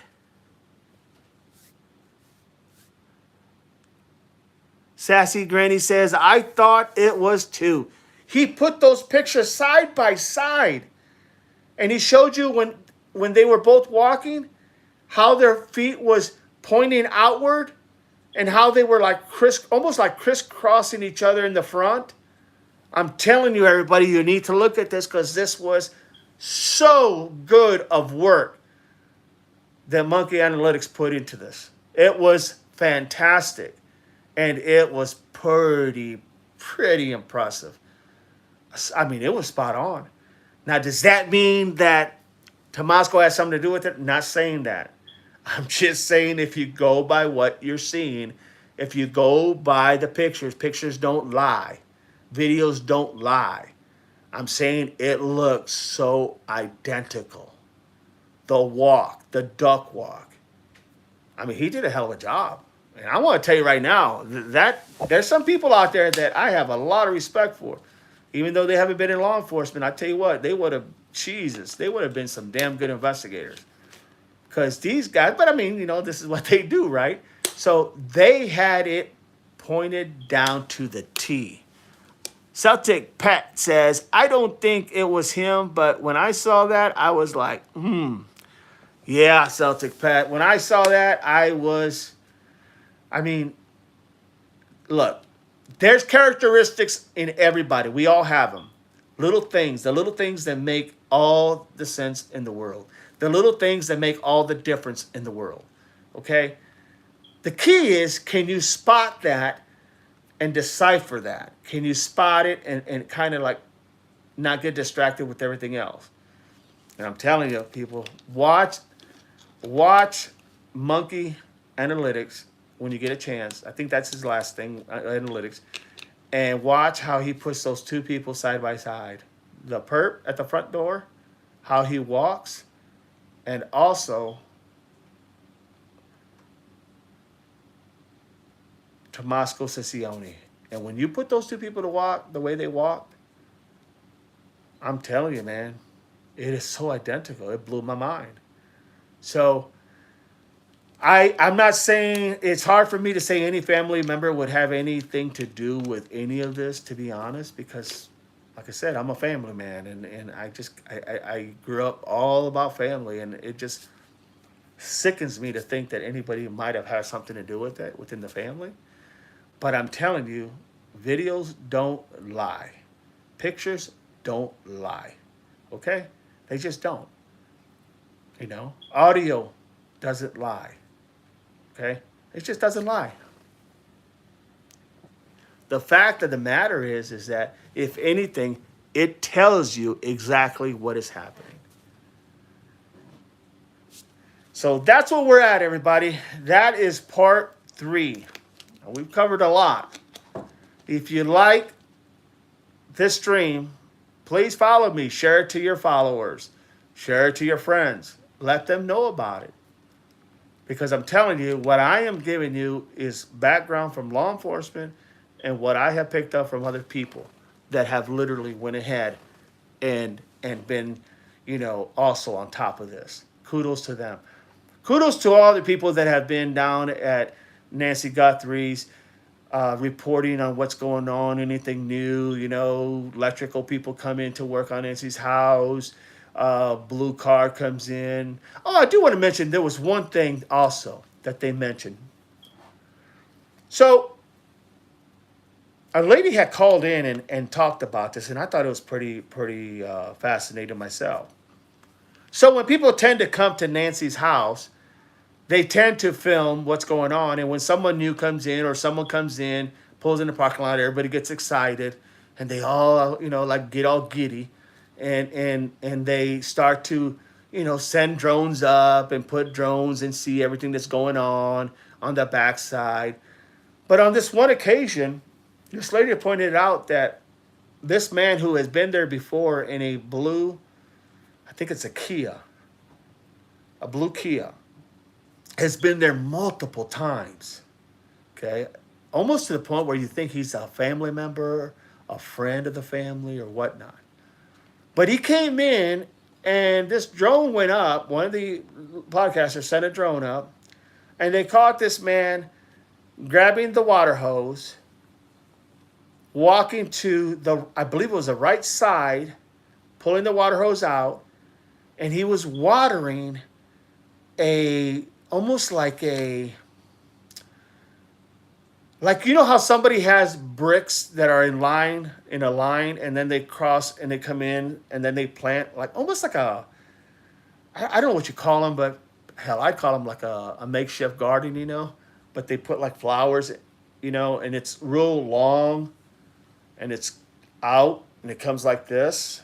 It's not short, it's long. Well, this video that was caught this man pulling the water hose, going to there. Now, understand, there was nothing in there. Almost like a vegetable garden, Celtic Pet says. Yeah, you must have seen that too. Almost like a vegetable garden, like a planter. Yes, Sassy says a planter, thinking he was the gardener. Right, but here's the kicker. Here's the only thing that looked really odd. And this was somebody that had called in and reported and talked about it. He went to that oversized planter, because it was big, and there was nothing in it but dirt. Now you say, well, he could have threw seeds in there and maybe to water it. He waters this nothing but dirt in there. You know, dirt. He waters it. Out of all the beautiful plants, out of all the beautiful shrubbery that Nancy Guthrie has in her backyard, he plants just that spot. Okay? Just a spot. That little area, I should say little, it's a big area. It's almost like a vegetable garden, almost like a planter of some sort made out of concrete. It was big, it wasn't small. And he waters that, and that's the only thing he waters. I know that sounds kind of like woohoo, but think about it. And then he does it in the middle of the day at one of the hottest times in Arizona. Does that make any sense? I mean, maybe he planted some vegetables. Maybe he planted something in there, and he wanted to make sure that it continues to grow. So he had to give it water. But in the middle of the hottest part of the day, seriously? I'm just saying. Do I think that somebody could be buried in there? I'm not saying that. I'm saying it's just an odd thing to do. In the in the planter or whatever you want to call it, vegetable garden or whatever in the hell you call it, so be it. So be it. That's fine. If that's what he wanted to do. I'm just saying you could have watered everything else, but instead you watered an area that has nothing in it. Why? Why would you water something that has nothing in it other than dirt? Now, might have had seeds in it. He could have had seeds. It could have had seeds in it. So let's not, act like it wasn't any seeds in it. But if it had seeds in it, you would have think it would have had some type of straw at the top to keep it moist, to help it grow, right? You put straw at the top and you water it, and that's so keep it moist at the top, and it helps it grow. You don't just water dirt and then in the middle of the day when it's hot as heck, and then you walk away. And he walks back and he puts the hose back and he leaves. Gets in his car and he leaves. That's all he did. But think about that for a minute. If you're going to water it because it's got seeds, 9 out of 10 you're going to put some type of so the birds don't eat the seed. You're going to put some type of straw at the top to keep it moist. At least that's what we do. That's what we do here. Up here in Ohio. That's what we do. So I'm just saying, it's just an odd thing. Now, Sassy says, Planner think he was a gardener. Celtic Peck says, that is strange. I wonder how long was he there. It wasn't very long at all, Celtic Pet. It wasn't very long at all. It was probably, I would say, no more than,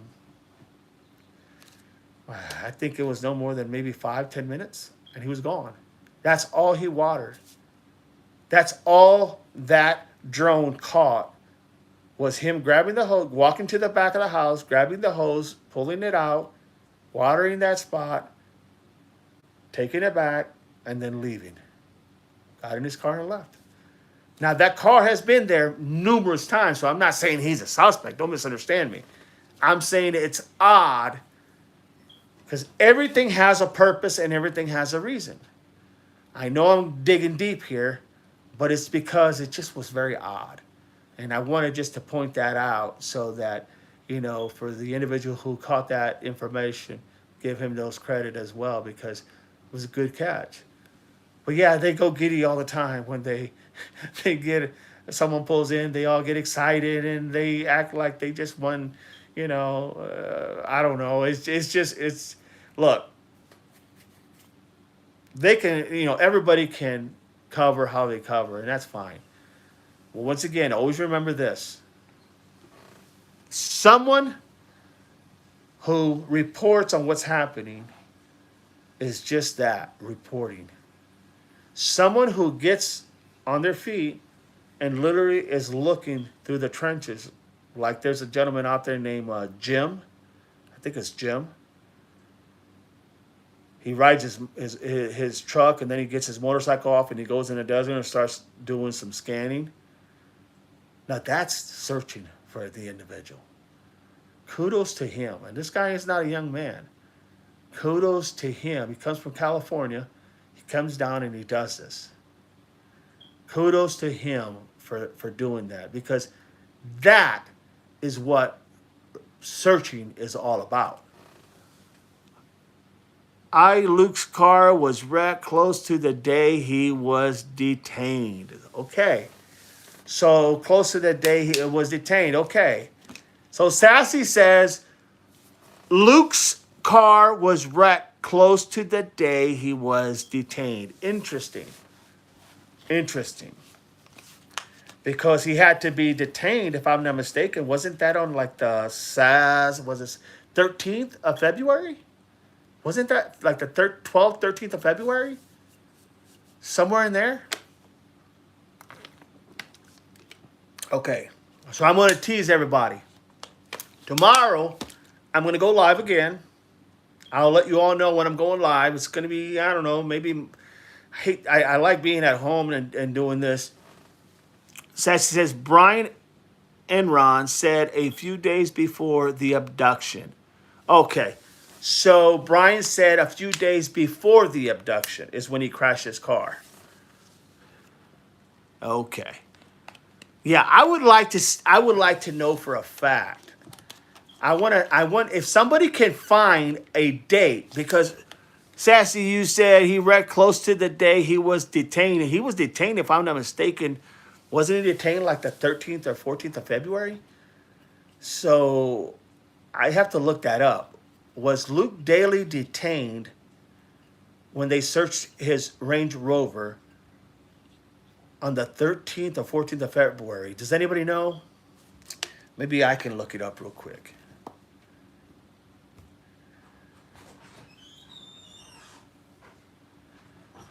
Give me a second, everybody. Was Luke Daly detained and questioned when his vehicle was searched in the Nancy Guthrie case?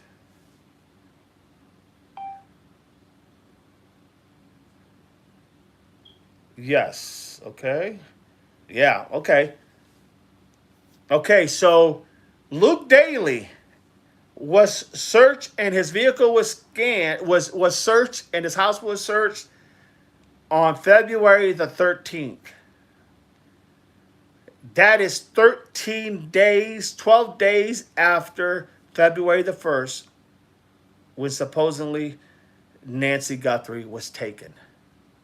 Think about that. So now I want to know the exact date that he was in a car accident, and that I cannot find. If anybody can help me find what day exactly did Luke Daly crash his blue vehicle, total his blue vehicle, if somebody can just give me that, find that and give it to me, I would appreciate it, because I'm telling you, I got a theory. I just found something that said 3 men rented a couple houses from Nancy, and they disappeared in the middle of the night after Nancy's abduction. Yes, I didn't get there yet, but yes, that is correct. That is correct. There was 3 men, and I believe, I don't know if it was 3 men or 2 men and a woman, or 3 men, but there was 3 people that that stayed at this house, and I think it was an Airbnb or rental. And they stayed on there, and they left literally the day of Nancy Guthrie being abducted. Interesting, right? And like I've been saying all this time, is that just a coincidence? How can all these things that happen at that very moment, can anybody justify to say, oh, that was just coincidence? Makes no sense. None. Zero. You want to say that, oh man, that was close. Yeah, you're playing horseshoes, no problem. But when you're dealing with this kind of stuff, no. You're asking for the stars and the moons to be aligned. You're asking for everything to just be perfect.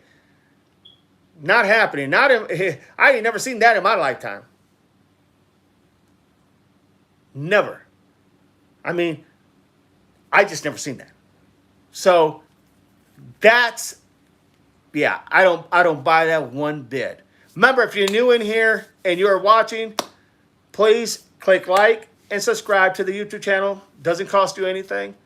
Just want to build this base and have this conversation. I love the interaction, and I love to be able to give you what I know and what I see and how law enforcement usually works. Okay? Just want to throw that out there. But you're right, Sassy. Yeah, that did happen. And apparently they said, if I'm not mistaken, they said one of those guys went back to Mexico, and two of those guys are still around in the area, and that they are. I've read it or heard it or watched it somewhere where it was reported that they were still looking for the other two individuals. But if someone could give me the exact date, Luke Daly vehicle, his white Range Rover that was searched, and his house, and when he was detained, was on February the 13th. That means if he crashed his vehicle a few days before that, Nancy Guthrie was taken somewhere between, they're saying the 1st of February, but it even could have been the 31st of February. Or I'm sorry, the 31st of January. So January 31st, 1st of February. They're calling the 1st of February at 2:22 or something like that as the time she was abducted. So I need to know, right before then, I need to know, what day did Luke Daly crash his blue vehicle? If somebody finds that out, send me a message. Okay? I'm going to give you guys my email. I don't really know how to post a message here, but I'm going to give you guys my email. It's, take this down if you want it. Tell me when you got a pencil, because I want you guys to send me this if you get it. And you can use this. This is connected to my channel. Okay? You can send me this message. You can email this to me. Okay? This is the email. You guys ready? You guys ready? Got a pen? Okay, it's going to be M as in Mary, V as in veteran,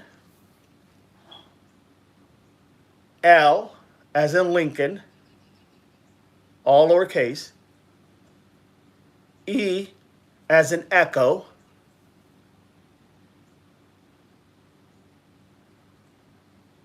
I as in India. And then it's going to be, give me a second here.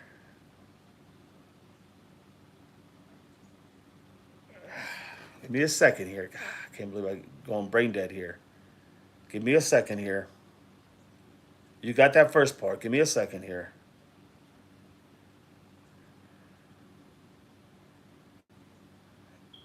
Give me a second here.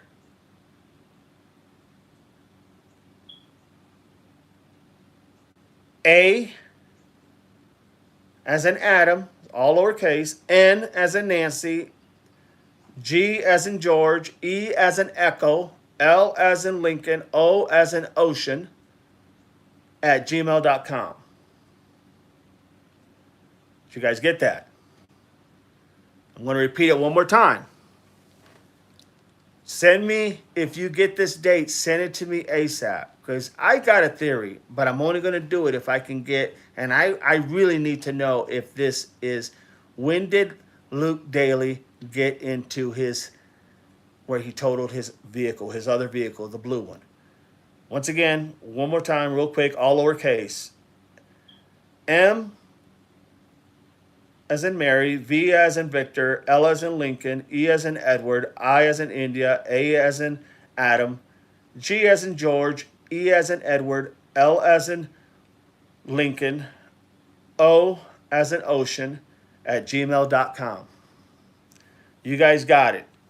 This is linked to my YouTube channel. If you guys can go ahead and send me that. Hey, everybody. Sassy. Okay, I see it.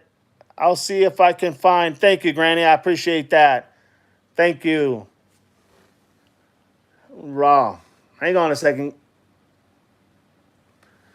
So basically, that's my email. If you find out anything, send it to me. Pass this information around. If you like the channel, please subscribe. Subscribe to the channel. I know you guys find it, worthy.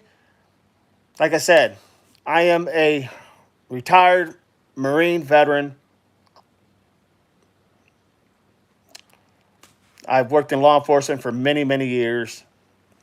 I'm giving you a perspective from a true law enforcement, how they would investigate, how they would handle things. Okay? So, with that, I just want to say that I appreciate all of you being here. I really do.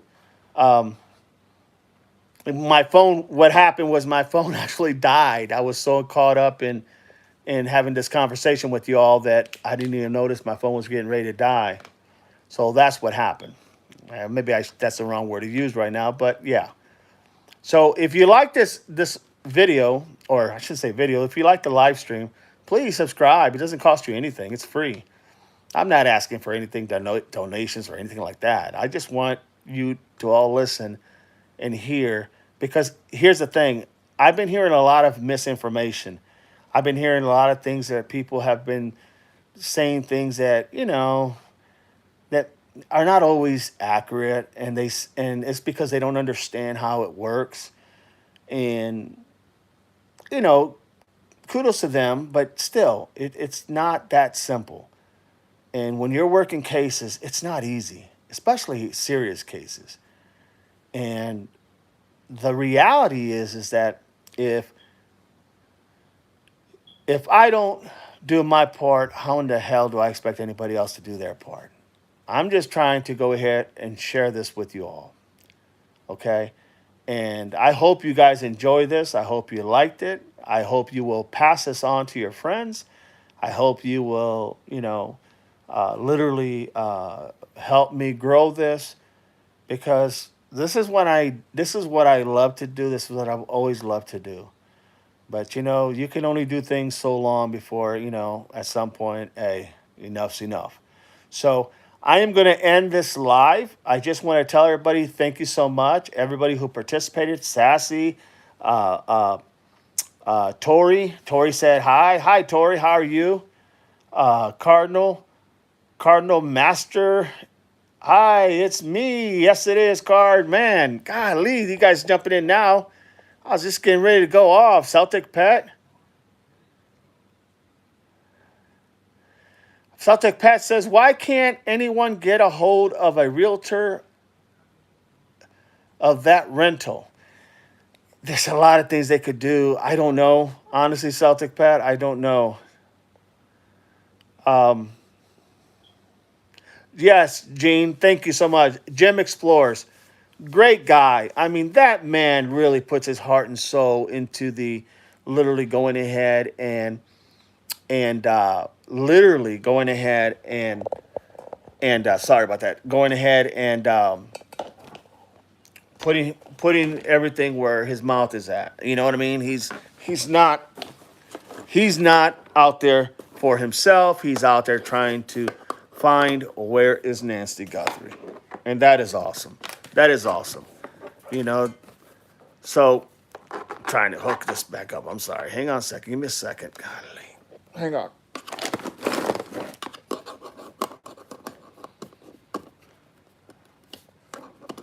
Okay. So, sorry if I'm moving a lot, but so that's where we're at, everybody. Jim Explores.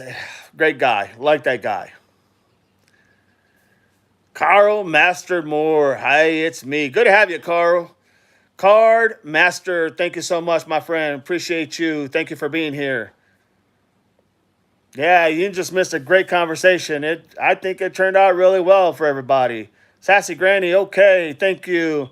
I'll see if I can find anything. Thank you so much, Sassy Granny. I appreciate you. Thank you for helping me out in this.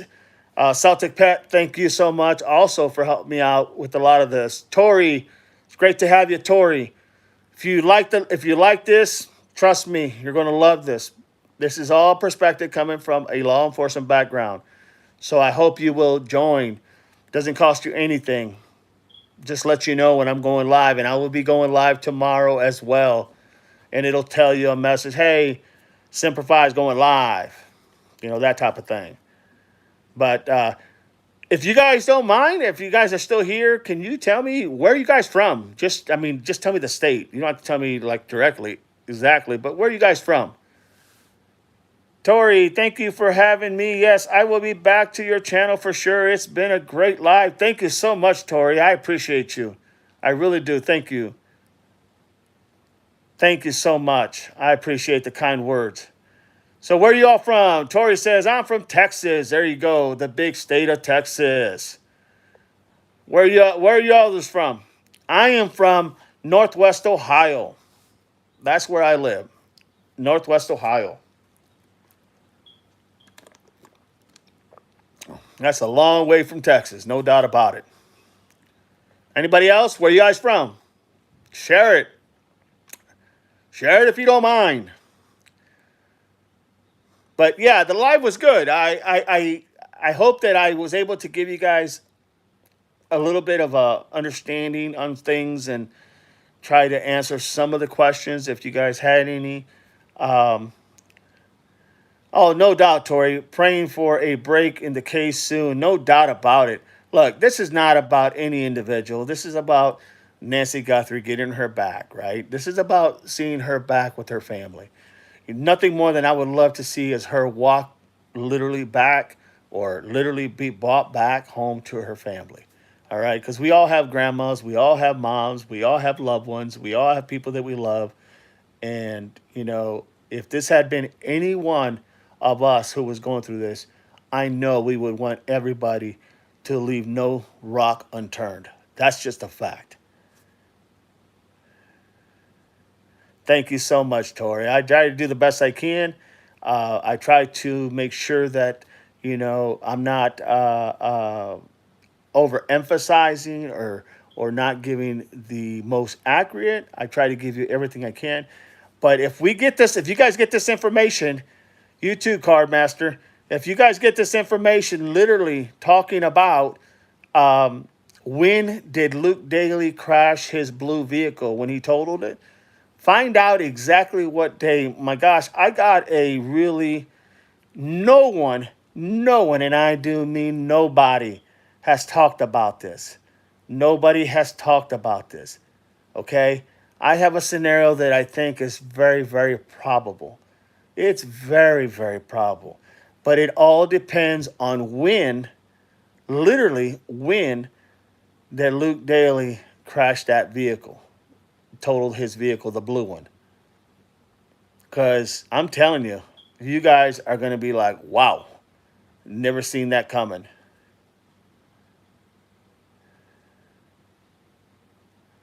Yeah, it's just something that I ponder this and I watch other stuff that's going on and I try to make sense and get out the little chalkboard and try to figure out, okay, what am I looking for here? What am I trying to pinpoint here? What am I trying to and trying, just like if it was a case I was working.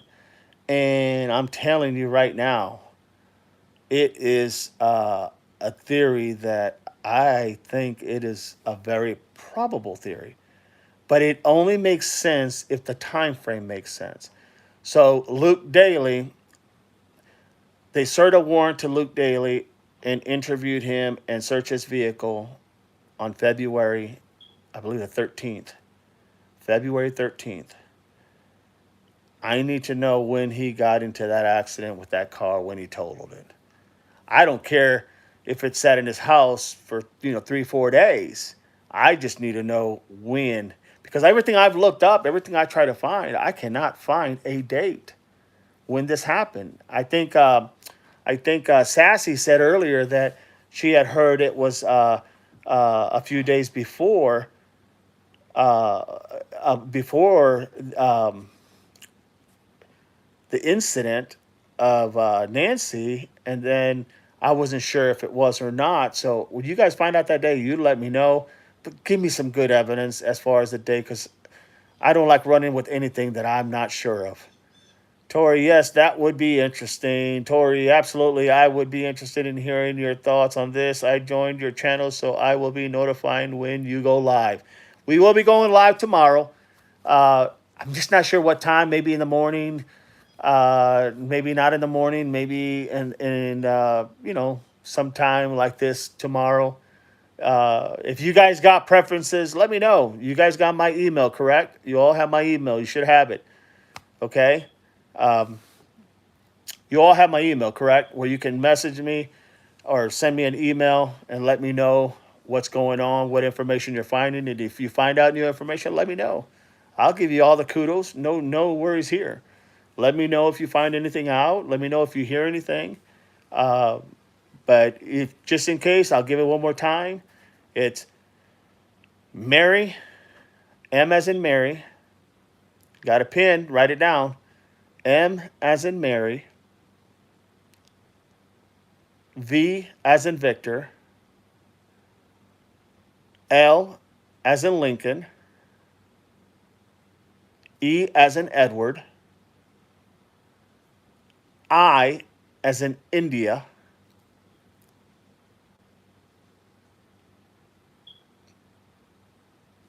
give me a second. You got the first part. Hang on. Hang on.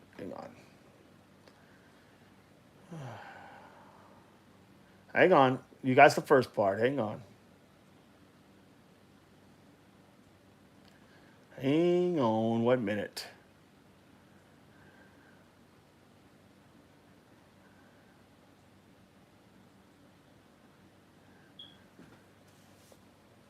A as in Adam, N as in Nancy, G as in George, E as in Edward, L as in Lincoln, O as in Ocean, at gmail.com, all lowercase. If you guys got that, and you can replay this video, you'll have it. So replay the video and you'll have it. Send me any type of message as far as information that you get. And we'll be going live. We'll be doing phone calls. We'll be doing all that stuff where I'll be able to go ahead and give you guys a call and have you guys talk live and find out what's going on, what's your opinions. But honestly, right now, I'm really looking for that information. So with that, everybody, all of you, thank you for being here. Thank you for signing up. Like I said, not asking for anything from anybody. I just want to make sure you guys have the truth and nothing but the truth, at least that I can provide. With that, everybody, remember, it's all common sense. Everything is common sense. Everything.